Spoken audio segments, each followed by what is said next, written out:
Hi, everyone. Welcome back to the show. I am so excited to be joined by Dr. Agostino today, and we are going to talk about everything related to trauma, surviving abuse, and all the things that we need to know for our healing journey. So, welcome to the show. Thank you for having me. I've been very excited to be talking to you today. And I feel it's a privilege to give back to the community that has been abused by domestic violence or parents or anybody. That also helps people on their healing journey. I agree. I always say that once we've done enough healing, then we can be the lighthouse that lights. Oh God, I didn't know it's going to get. That lights the way for other people. That's 100% true. Yeah. So my backstory is that I was married to a Marine of 8 years. He served 8 years.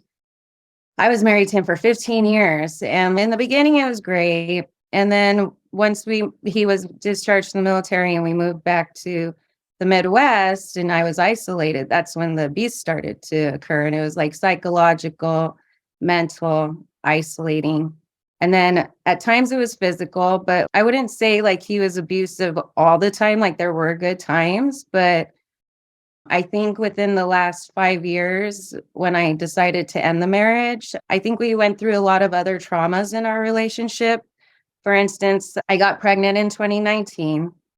I was doing my postdoc. I had to quit halfway because they saved my daughter, put me on bed rest for 4 months. I spent 74 days in the NICU trying to keep her alive. And then they told me they couldn't get her off oxygen. So we spent 6 months in the at-home oxygen. And then they told me she might need a lung transplant, which is the most hardest thing for a parent to hear. And then from that, COVID was 2020. So then all of COVID, I was freaked out, traumatized, didn't leave the house because I thought I could kill my daughter. And then at the whole time, I wasn't getting the support and I was getting abused emotionally, mentally, and at times physically by my significant other that I left. And ever since then, I knew that it was going to be torture leaving him because to him, I was just an object at this point. I wasn't an individual. If I were to draw us together as stick figures, it'd be one body with two heads because he thought we were so enmeshed in one person that I was never an individual. I was just an object that was an extension of him, which is very hard to break from, especially when you're so dependent on somebody. So taking care of my daughter and everything and going through all that trauma and not working for 3 years, I left with nothing. And then the real war started. So that's called the post-separation abuse. So they go for full custody. They'll play games in court. They'll do the financial abuse. They'll just harass you and prolong it and try to break you down. And if you're a weak person, you will fail. However, I at least have a background in military psychology that I could stay strong and just go toe to toe with him for as long as I need in order to survive. But then that's where the survival mechanisms in abuse survivors become more keen. And it's like a muscle, when you exercise, that keeps getting exercise. So it gets better at detecting danger. I imagine being a military psychologist and going through this, was it kind of an out-of-body experience to be watching yourself go through something that you intellectually know what's happening? What was that like for you to have your expertise be in this mental health and watch yourself be going through this trauma? It's one of those dichotomies where okay, I tell people to act like this, but my life is like this. But my distraction is to help other people so I can avoid this. over Yeah. here. And then during my trainings, like internship trainings, I trained at the VA, and I would do groups with the guys that were transitioning from military to civilian life. And a lot of them don't know how to manage that transition. And it's also a very hard transition because in the military, they treat you like babies. So when you leave the military, now you're like an 18-year-old who left your parents' house. Now you got to figure it out, go get a job, like get adjusted to civilian life.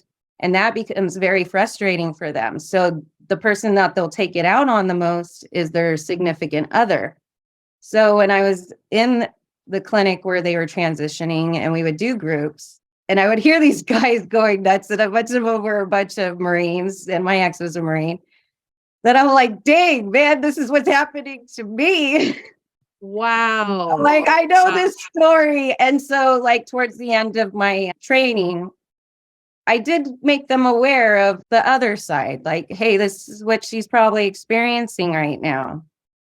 And then when I brought it in that kind of way to them, they started to understand, because they built a trusting relationship with me, that when they heard like me being treated bad, then they become protective. And I'm like, well, why are you being protective more to a stranger than your own significant other? And that's kind of like that narcissism that comes out. Yeah. It also reminds me, I don't know why it reminds me of this, but it reminds me of kids. Like they go to school all day and they're totally fine, and they come home and they like lose it, because home is the safe place that they know, and they can finally let out their emotions, but they don't know totally how to let out their emotions. And there's some connection there in my mind. Do you see that the soldiers are in this very controlled environment, and then they come home and it's like their partner is actually a very safe place for them? But if they're not emotionally, if they don't have the skills emotionally to process what they went through, then of course it's going to come out on their partner.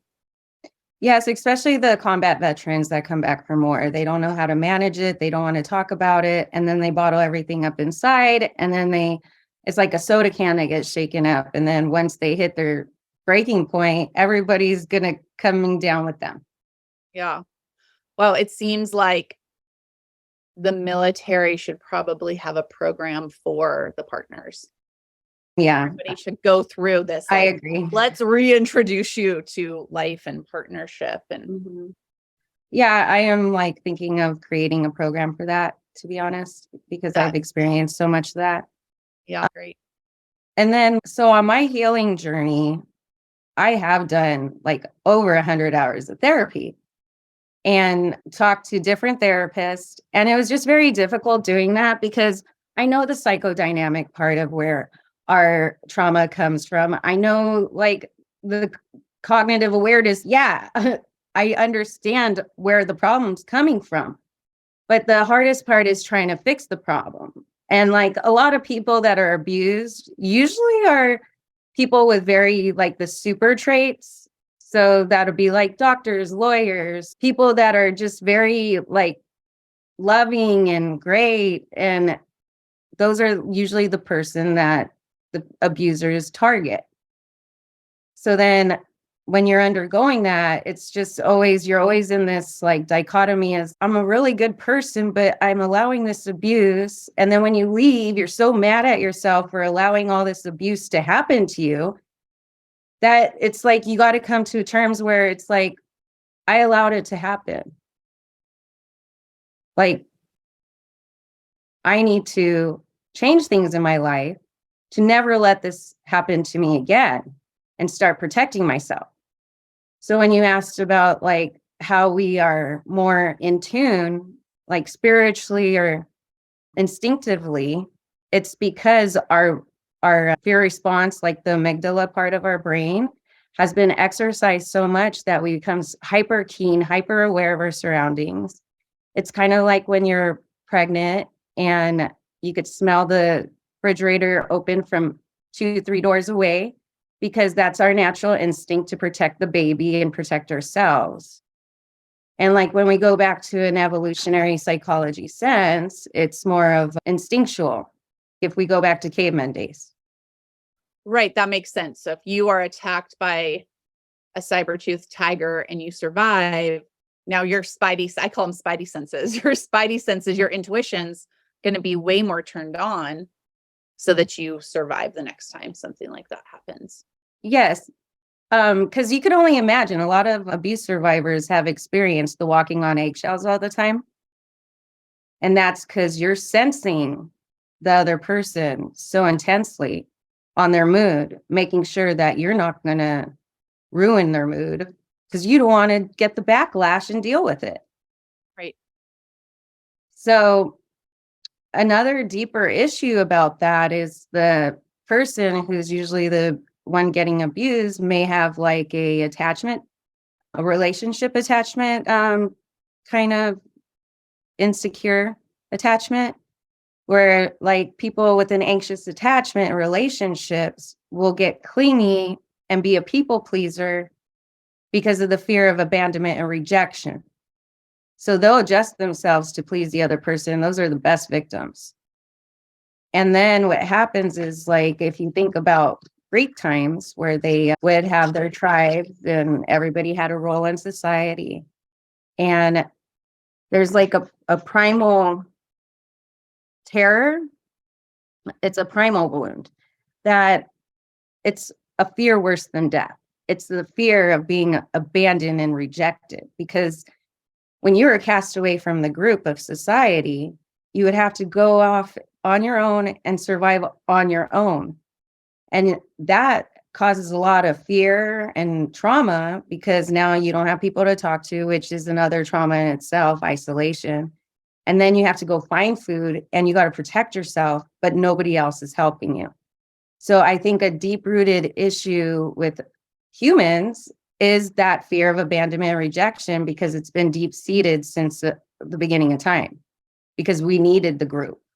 It's a little different now in today's society. And I think that is why, like, a lot of people who's never experienced any trauma or anything, they don't have the capacity to be empathetic towards that because they haven't experienced anything like that. Those who have experienced that know how it feels, and they wouldn't want to wish that on anybody else. So that's why I think people go into helping a lot. Absolutely. Yeah. In my own story, so I grew up in an abusive cult, and I finally left when I was 21, and it took a lot of strength to leave. And that thing you're talking about of being like cast out and vulnerable, I felt that very deeply, because now my whole family that I had known, not my real blood family, but this cult family, cast me out. And so the first person that made me feel attached then turned out to be my abuser. And I can see in retrospect now how, oh, of course that happened. Of course. I was looking for like that familiar connection. Yeah, it's the familiarity. And it happens with like people who get married into these abusive relationships. They probably had a parent who modeled that familiar behavior that it makes them feel comfortable. And any healthy relationship they try to engage in wasn't comfortable because that's not what they were used to. So they'll reject those people, or they'll like, and then as a way to compensate for that is either you're going to be with somebody familiar or you're going to be with an emotionally unavailable person, because that's safe, because it keeps distance between you and that person in true intimacy or true vulnerability, so that you can't get abused again. Right. Yeah. And I can look back and see how I would have these nice guys who were emotionally available come around, and I would be like, "Ew, you're gross. I don't like you." And now I'm married to a man who is amazing and has taught me so much. But every day I have intrusive thoughts that go, he's going to abandon me. That's the fear. That's a real fear. It's a real fear, and I have to work through it. And it takes a lot of attention and a lot of reprogramming my subconscious mind and being like, you're okay, you're safe. So it's just so much honor for the survivors out there. Like, we are strong. I believe that we are stronger, more empathetic, and more compassionate than people who haven't experienced abuse. I have a sibling who will tell me, I would never be with a man like that. And it's kind of like a shame at the same time. I'm like, okay, well, you've never experienced abuse. Let me be a little tolerant right now before I freak out. But I don't like when people say, get over it. You know, it happened. You know, we're tired of hearing you being a victim. And to me, I'm still in the middle of a divorce, still getting victimized. So don't tell me to get over it right now. Have some empathy and compassion. When I work with clients, all I do is validate and help them to understand, like, hey, maybe there's something from your childhood that made this familiar with you. It's not your fault, but you are valid. You were abused. That was wrong. You are right. And I'm not gaslighting you in this session, you know? And a lot of survivors don't know like what's going on when they come out of the glaze, because it's like they've been gaslit so much that the reality is, am I going crazy, or was I not abused, or am I just insignificant that people don't notice? Or like, people have so many questions after this, and especially like my clients in therapy. And the best thing you could do with somebody is just validate their experience instead of saying, oh, stop being a victim, stop doing this, stop doing, because that just is like another form of emotional abuse, because you're not validating the person. And I think survivors of abuse, they just want the validation. They're not asking for much. And just for compassion and empathy, maybe a little bit of advice, or tell them they're doing a good job, or tell them like, hey, what would you tell that person? Even if they can't hear you right now, what would you tell that person on how you feel without being scared? Absolutely. Yeah, I think I always felt really invisible. So when someone sees me, that really is all that I need. I But probably then need you don't want somebody who's toxic to see you again, you know, and then you get another cycle of abuse. such conundrum. It's like I want to be invisible because I don't Mhm. want to rock the boat, but I want like a safe person to come around and see me. Yeah, So that's a struggle. the safety part is like a big thing, especially in therapy, because it activates the ventral vagal nerve. And that's like what helps us be calm. That's like when you watch videos of sweet little puppies. And that's like the goal of the therapist is to bring a survivor into that calm state, safe spot, no judgment zone, and able to like express their feelings and their shames. Because if not, there's not going to, unless you're able to voice it out and say, wow, man, now that I talk about it, because nobody talks about their abuse. It's not something to go, well, let me go cheerlead and tell everybody about my abuser when it's happening. Like either he's going to find out and get pissed off, or I'm just going to embarrass myself. So I never spoke about it ever. When I finally left, though, and I started talking about it, hearing it out loud is like, damn, that shit was real. Damn, that was fucked up. Super fucked up. Like, I can't believe I dealt with that. I allowed that. When you're able to voice it is when it becomes real. And that's why I think a lot of trauma survivors should go to therapy so they could voice it. They shouldn't voice it so much that it starts depleting their self-conscious, and then like their self-conscious is getting rewired to be traumatized again.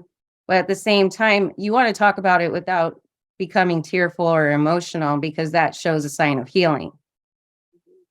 And to everyone who's listening, just to normalize this process, it took me 15 years to finally start to be on to have a podcast about survivors of abuse and to share my story from stages. Like that doesn't happen necessarily overnight. There was a long period of time where I didn't tell anyone because of the shame. Oh, And it's then a lot of shame. there's a lot of shame, especially if you, for me, there's a lot of shame around I didn't go to the police, so he's still out there. There's a lot of shame around I stayed with him. There's even shame. It's so funny for me to hear. I have shame about the fact that I only was with him. I was only being physically abused for 3 months. And so my abuse wasn't significant enough. When I then talked to someone who's been in a marriage for 15 years. Well, no, your experience is just as equal as my experience. It's just that feeling of unworthiness, like, oh, maybe I'm not worthy to be complaining about this because she's experienced it longer. That's a core issue that a lot of survivors get, is the unworthiness, the shame. I'm not good enough. And I felt that way, and I'm a doctor. I Yeah. worked my ass off and to be treated like that and to start believing it. And then when I just got down to nothing left in me and I left, yeah, I was a wreck for a while until like I started doing therapy. I started working on myself. I started having more self-awareness. I did a lot of shadow work by Carl Jung, in which it tapped into my subconscious because I would get triggered and I'm like, why is that triggering me? What does that relate to in my past or anything that I could be more aware of? So that way I'm not getting emotional about this anymore. Because once you face your fears or face your shame and actually dismantle it, it'll always stick with inside of you and hurt you from your heart. But like people get their instincts from their gut. That's supposedly like the second brain that they have, according to the Greeks, the great ancient Greek. But like when your intuition starts talking to you and you start believing in that more than you do your thoughts, because your thoughts can be lying to you a lot of the time, and you feel, and your heart can lie to you too. But I think your intuition is like your messages from a higher being, and it gives you the guidance that you need. But you need to tap into that rather than run away from it. And then once you tap into that, you become a more powerful person and you're able to distinguish between what's good and bad and what's reality and what's not. And what people truly are, or are you idealizing that person and living in this fantasy of that person, then looking at the reality of what's right in front of your face? Yes, because it's a fine line. What I notice in myself is when I'm grounded and I have a connection with my higher power and I'm really in touch with that's my intuition, that's my inner knowing, versus when I'm not so grounded and I'm in a trauma response, I'll think it's my intuition. Like, oh, a great example is maybe you're trying to write a book or you're trying to launch a new business.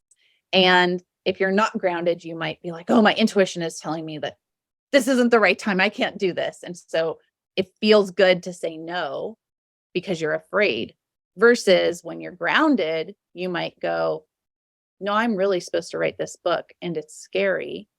And I'm going to do extra self-care so that I can move through it. So I feel like I've had to learn the difference between fear response, trauma response, I want to run, versus my intuition is actually telling me this isn't right now. And the key for me has been grounding. And I have to do it every day. So I think it can be different for different people, but for me, it's get my feet literally on the ground. Yeah. Take deep Like breaths. outside in the barefoot. Yes, literally like, whoo, I'm in my body. I'm safe, looking around. I love the exercise where you look around your room or your space and you just notice there's the light, there's the clock. I feel my feet on the carpet. I have to do a lot of that because I spend time outside my body ready to run, pretty much. I like exercising. That helps. I like going to the beach. So when I started like my healing journey, and it wasn't only the abuse, it was also the trauma of the NICU and like my daughter almost dying. That was hard because I wasn't being supported at that time. But like I started going and exploring myself. I started going to concerts by myself. I would go see a DJ and go to a club by myself. And like I would go out and exercise, eat healthy. I could eat the stuff I wanted to eat because so and so didn't like it, that I never got to eat it for years, or like it would just be too much going out of the way to make a different meal. But like I started going to exploring the city in Chicago because I live by Chicago. And I'll go to the beach. I'll go do bike rides. I'll do things by myself just so I can learn myself again and see what I like, what I don't like. And who knows, like if I'm out in the situation of a place that I like, maybe I'll meet somebody nice that has the same interests as me. But yes, I'm very guarded. And I think I'm like extra guarded because I hear everybody else's stories at work. Yeah. Well, this is a interesting, so I want to ask your kind of opinion here because we both have you have one daughter. I have two daughters. Mhm. I have a son and a daughter. Okay. I'm always thinking like, what do I need to do to fortify my children against abuse? And what do I need to teach my kids so that as they start dating and they start those activities that they're going to be in relationships, how can I bolster their inner confidence so that maybe they recognize the signs, it doesn't happen to them, or if it does happen to them, they know how to get out, but still be Well, open, because I think the biggest is just being a model and not tolerating it from other people. Number two is just like instilling in them like how to treat others in a kind manner. And those who are abusive towards women are going to have their families destroyed. So like when I talked to my son about this issue, I said, like whenever Brings brought up about like a boy hitting a girl, I'm like, well, what do you think about that? He's like, divorce. yeah. Because it affects him too. It affects our whole family. Yep.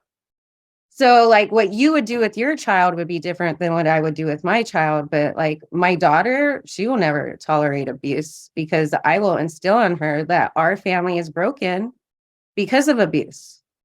That's the consequence. And we all make choices and there's consequences. I even made a choice to stay with an abuser and have children. That's a consequence. Everything has a consequence. It could be good consequence or a bad consequence. But if you could teach your children the difference about like good behavior and bad behavior and what to tolerate, what not to tolerate, and then the possible consequences of those behaviors before, maybe they could think about it and choose not to do it. Or else they're going to have to live with the consequences. Yeah, I think it's important to talk to our kids about the things we've been through and share these thoughts and these feelings so that they can be better prepared for it in the world. Because what I'm getting to is you're saying that sensitive, empathetic helpers are often targets. Oh, easy targets, right? people pleasers. Yet I want to be an open, empathetic, intuitive individual. So I've been in this contemplation of myself, and I want to teach it to my daughters is how do I keep that openness, that kindness, that empathy, but still live in the world and be in relationships. And what I'm learning for myself, it's about learning how to keep myself safe. So my answer to that question would be don't give the abuser that much power to control your emotions in which you are changing yourself from being a nice person. Because once you change that aspect of yourself, you're doing it because that person still has control of you, over you, your mind, your emotions, and your heart. And you have to let them go. And at some point, you got to let them go to where you don't care anymore. Like where you don't got a single fuck about anything that they do or say. And you're so detached that they can't affect your mood at all. And for you to change yourself, that would mean that they're affecting your mood and you are you and you're a nice person and you're going to continue being that way, regardless of people are going to try to take advantage of not. Because at the end of the day, it's going to be their loss and their consequence of losing you. So what I'm hearing you say is having these really strong boundaries about what you tolerate. Like don't change yourself. No. But fortify what you tolerate from other people. What is like practical advice? Like if I'm or a young person, if somebody is interacting with someone new, maybe they're not fully in a relationship yet, they're going on a date or they're talking and they feel like they've just been treated in a way that they don't want to be treated. They should confront the person. Give me an example. How? We're like, I feel hurt right now by what you just said. Or you have to say, I feel statements, not that's true. You can't go and accuse people. Be like, you made me feel this way. No, you have to say, wow, I don't know if it's just me, but you made me feel, no, not you made me, like, I don't Hard. know. I know. Yeah, it's hard. It took me a long time too. I don't expect everybody to get it real fast. No, but it's like, I felt really hurt when you said that. And so you said that and you made me feel like crap. Right. One is a little bit more mellow because if that person is an abuser and they blow up on the, oh, I felt hurt, then that's a red flag and you need to leave. There you go. You need to leave. Oh my gosh. And I can feel it in my body, like saying, and I do this with my husband. I'm learning to do this with my husband. Like, when you said that, I felt really hurt. And just that statement makes me feel so vulnerable. It Mm-hmm. feels so vulnerable. Well, And nobody's going to get their points across if you're not vulnerable. I know, but I'm just saying that it's hard. It is hard to be vulnerable and to say, I feel hurt by what you just said, versus go, hey, you're a jerk and don't talk to me like that. That feels strong and not vulnerable. What part of that makes you feel vulnerable, though? I Where's the vulnerability stemming from? It's stemming from that if I show my feelings, that how something you said made me feel hurt, that there is the potential that you won't recognize that or see it or honor it. And then they'll break your heart. Mhm. Yeah. But so you're more afraid of getting your heart broken than being your true self. Yep. That's what I'm working on right now. Mhm. Yep. It totally. And what I've learned is that's a form of self-abandonment. I'm abandoning myself. I'm actually breaking my own heart to Mhm. save myself from having my heart broken by another person. And I'm trying to retrieve this self-love of like, hey, let's love let's love me. Can I love myself more than I'm afraid of somebody else not loving me? And that is that's my biggest mountain. See, I'm open. Like I'm a very open-minded person in general. So I'm open to love. Mm. I will give you the enough rope, but don't hang yourself, because once you hang yourself, I'm so turned off that there's no coming back, because I've been around there.